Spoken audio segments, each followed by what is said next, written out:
پاکستان ناظرین 2-3 دن پہلے DGISPR نے بیان جاری کیا کہ وہ ملک بھر کے تمام مدرسوں کو اب منسٹری آف ایجوکیشن کے انڈر لا رہے ہیں کہ مدرسوں میں پڑھنے والے طالبات کو ہائر ایجوکیشن کو چانس مل سکے، ان کو میڈیکل سائنسز انجینئرنگ کی فیلڈز میں جابس مل سکیں، جس سے میں متفق ہوں۔ لیکن وہیں یہ بات آ جاتی ہے کہ جب مدرسوں میں سائنسز امپلیمنٹ ہو رہی ہیں تو اسکولز میں اسلامیات کمپلسری کیوں نہیں بنائی جا رہی، اسلامیات کی کوالٹی کیوں نہیں اچھی بنائی جا رہی؟ جیوگرافی، سائنسز، میتھس، ہسٹری یہ پڑھنا ضروری ہے، لیکن کیا دین سے پڑھ کے ضروری ہے؟ اب دیکھیں، ایک عالم جس کے پاس قرآن اور سنت کی تعلیم موجود ہے، اگر وہ میڈیکل بھی پڑھ لے، وہ ڈاکٹر بن جائے تو وہ زیادہ کامیاب ہو سکتا ہے، کیونکہ اس کے پاس قرآن میں دی ہوئی اللہ کی ہدایت ہے، اس کے پاس میڈیکل فیلڈ سے پڑے ہوئے فیکٹس ہیں، جیسے کہ ڈاکٹر ذاکر نائک وہ اسکالر کے ساتھ ساتھ ڈاکٹر تھے، اس لیے وہ قرآن میں پیش کیے ہوئے فیکٹس، اللہ کی اتارے ہوئے فیکٹس ماڈرن سائنس سے پروو کرتے ہیں، اس لیے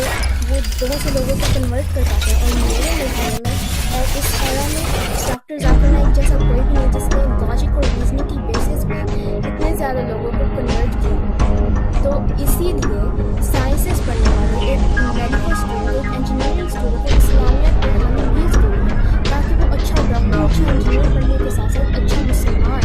اچھا شہری بن سکے۔ ہم اسلامی ریاست ہیں، لیکن ہمارے اسکولز میں اسلامیات کی کوالٹی ہے ہی نہیں، اور کوئی اسکولز میں تو کمپلسری نہیں ہے۔ اس لیے اس کا فائدہ اٹھاتے ہوئے ہمارے دیسی لبرلز، ٹو کول فار اسلام لوگ اسلامیات لیتے نہیں، اور آکسفورڈ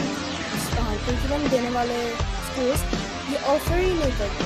تو اس کی وجہ سے لوگ غافل رہتے ہیں، جس کی وجہ سے لبرلزم، ہومو سیکشوالٹی اور سوڈو فیمنزم جنم لے رہا ہے ہمارے یوتھ کے اندر۔ لوگ غافل رہتے ہیں، ان کو اسلام کا نہیں پتہ چلتا، وہ ڈرگس کرنا شروع ہو جاتے ہیں، اتنے زیادہ ڈرینس ہمارے ڈرگس میں مل جاتے ہیں، کیونکہ ان کو پتہ ہی نہیں اس کا گناہ کیا ہے، ان کو تو ہیلتھ ریزنز کا بھی نہیں پتہ۔ اتنے زیادہ لوگ زنا میں ملوث ہو جاتے ہیں، کیونکہ ان کو پتہ نہیں اسلام میں کتنی بڑی سخت سزا ہے اس چیز کی۔ یہ جو آپ کو سڑکوں پہ ننھی معصوم جانیں کوڑے کچرے کے ڈھیر پہ پڑی ملتی ہے نا، یہ زنا کا نتیجہ ہے، اور ریاست